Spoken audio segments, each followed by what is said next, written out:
D4 ഡെലിഷ്യസിൻ്റെ ഒരു പുതിയ എപ്പിസോഡിലേക്ക് എല്ലാവർക്കും സ്വാഗതം. ഇന്നത്തെ നമ്മുടെ റെസിപ്പി വളരെ ടേസ്റ്റി ആയിട്ടുള്ള ഒരു ഫ്രൈഡ് റൈസാണ്. ബാസ്മതി റൈസും സോസും ഒന്നുമില്ലാതെ വീട്ടിലുള്ള സാധനങ്ങൾ കൊണ്ട് തന്നെ വളരെ എളുപ്പത്തിൽ നമുക്കിത് പ്രിപ്പയർ ചെയ്യാൻ പറ്റും. ഇത് കഴിക്കാൻ പ്രത്യേകിച്ച് കറിയുടെ ഒന്നും ആവശ്യമില്ല. അപ്പോൾ കറി വെക്കാൻ ടൈമില്ലാത്ത ദിവസമൊക്കെ നമുക്ക് പെട്ടെന്ന് പ്രിപ്പയർ ചെയ്യാൻ പറ്റിയ ഒരു ഐറ്റമാണിത്. അപ്പോൾ നമുക്ക് റെസിപ്പി കണ്ടു നോക്കിയാലോ. ഫ്രൈഡ് റൈസ് ഉണ്ടാക്കാനായിട്ട് ഞാനിവിടെ 1 കപ്പ് പൊന്നിയരിയാണ് എടുത്തേക്കുന്നത്. ഇത് നമുക്കൊരു ബൗളിലേക്ക് ഇട്ട് കൊടുക്കാം.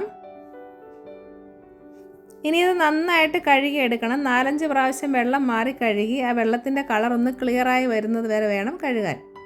കഴുകിയെടുത്ത ശേഷം 10 മിനിറ്റ് നേരം നമുക്കിത് കുതിർക്കാനായിട്ട് വെള്ളത്തിലിട്ട് വെക്കാം. ആ സമയം കൊണ്ട് ഇത് വേവിക്കാൻ ആവശ്യമായ വെള്ളം നമുക്ക് തിളപ്പിച്ചെടുക്കാം. ഇത് 2 ലിറ്ററിൻ്റെ ഒരു പാത്രമാണ്. അതിൽ ഏകദേശം 3/4 ഭാഗത്തോളം വെള്ളം ഞാൻ എടുത്തിട്ടുണ്ട്. വെള്ളം തിളച്ച് വരുന്നത് വരെ വെയിറ്റ് ചെയ്യാം. 10 മിനിറ്റിന് ശേഷം അരിക്കകത്തെ വെള്ളമൊക്കെ മാറ്റിയിട്ട് ഞാനിവിടെ റെഡിയാക്കി വെച്ചിട്ടുണ്ട്.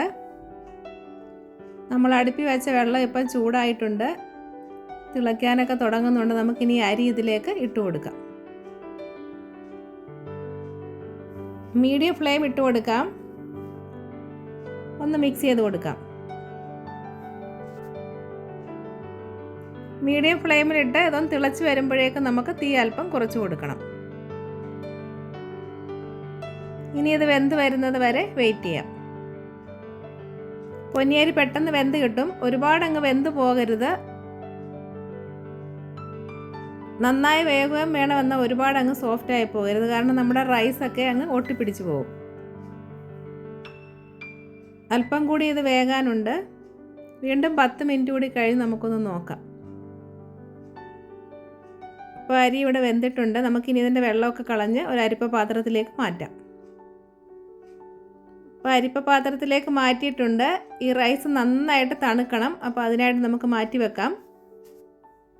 ചോറ് തണുത്ത് വരുന്ന സമയം കൊണ്ട് നമുക്ക് ബാക്കി ഇൻഗ്രീഡിയൻസ് ഒക്കെ റെഡിയാക്കാം. ഞാനിവിടെ 6 ബീൻസ് ചെറുതായിട്ട് അരിഞ്ഞു വെച്ചിട്ടുണ്ട്. ഒരു ക്യാരറ്റിൻ്റെ പകുതിയും ചെറുതായിട്ട് അരിഞ്ഞു വെച്ചു.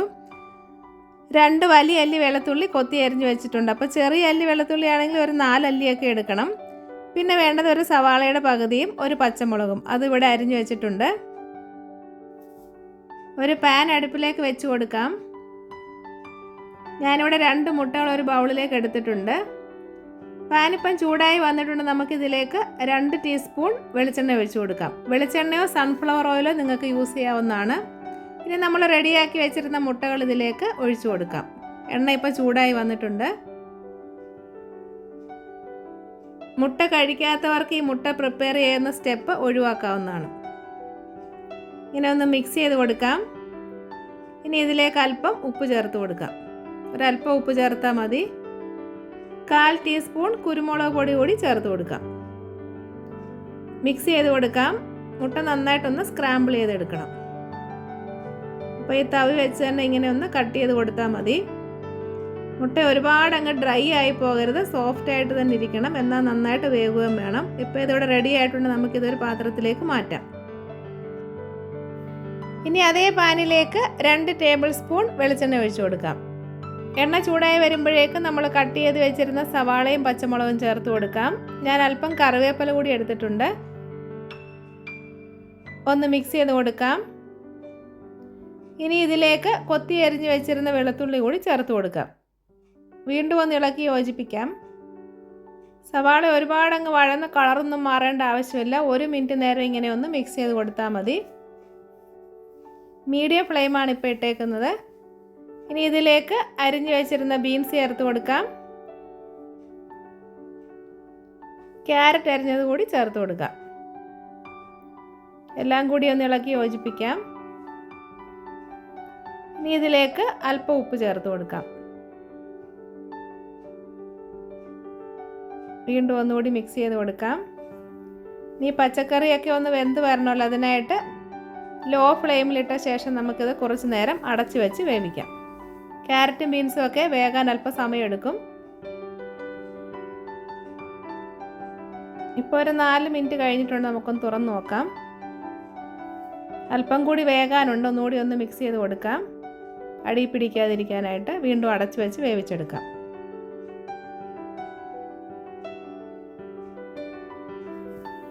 ഇപ്പോൾ ഒരു 3-4 മിനിറ്റോളം കഴിഞ്ഞിട്ടുണ്ട്.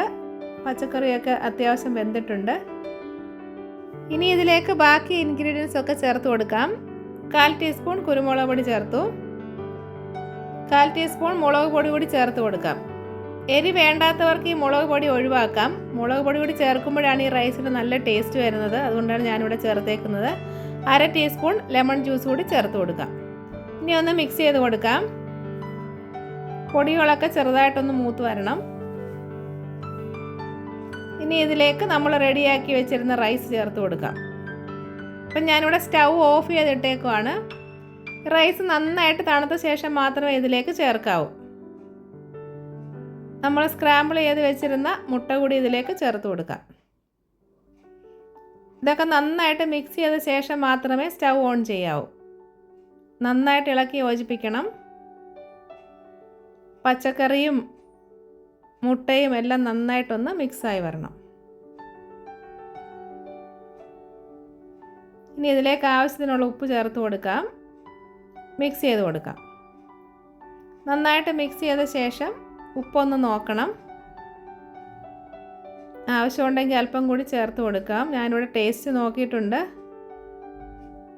ഇതിന് കറക്റ്റ് ഉപ്പാണ്. ഇനി ഉപ്പ് ചേർക്കേണ്ട ആവശ്യമില്ല. അപ്പം നമുക്ക് സ്റ്റൗ ഒന്ന് ഓൺ ചെയ്ത് ലോ ഫ്ലെയിമിലേക്ക് ഇട്ട് കൊടുക്കാം. ലോ ഫ്ലെയിമിലിട്ട ശേഷം വീണ്ടും ഒന്നുകൂടി ഒന്ന് മിക്സ് ചെയ്ത് കൊടുക്കണം. റൈസിൻ്റെ എല്ലാ ഭാഗവും ഒന്ന് ചൂടായി വരണം. 1 മിനിറ്റ് നേരത്തോളം ഇങ്ങനെ ഒന്ന് മിക്സ് ചെയ്ത് കൊടുക്കാം. അതിനുശേഷം സ്റ്റൗ ഓഫ് ചെയ്ത് കൊടുക്കാം. 10 മിനിറ്റ് നേരം നമുക്കിതൊന്ന് അടച്ചു വെക്കാം. അതിനുശേഷം ചെറു ചൂടോടെ ഇത് സെർവ് ചെയ്യാവുന്നതാണ്. അപ്പോൾ വളരെ ടേസ്റ്റി ആയിട്ടുള്ള നമ്മുടെ ഈസി പീസി ഫ്രൈഡ് റൈസ് ഇവിടെ റെഡി ആയിട്ടുണ്ട്. ഈ റെസിപ്പി നിങ്ങളെല്ലാവരും ഒന്ന് ട്രൈ ചെയ്ത് നോക്കുക. നിങ്ങളുടെ ഫീഡ്ബാക്ക് അറിയിക്കാൻ മറക്കരുത്. ചാനൽ ഇഷ്ടപ്പെട്ടാൽ സബ്സ്ക്രൈബ് ചെയ്യാനും ലൈക്ക് ചെയ്യാനും ഷെയർ ചെയ്യാനും മറക്കരുത്. ഒരു പുതിയ റെസിപ്പിയുമായി നമുക്ക് ഉടൻ തന്നെ കാണാം. അതുവരേക്കും എല്ലാവർക്കും ബൈ.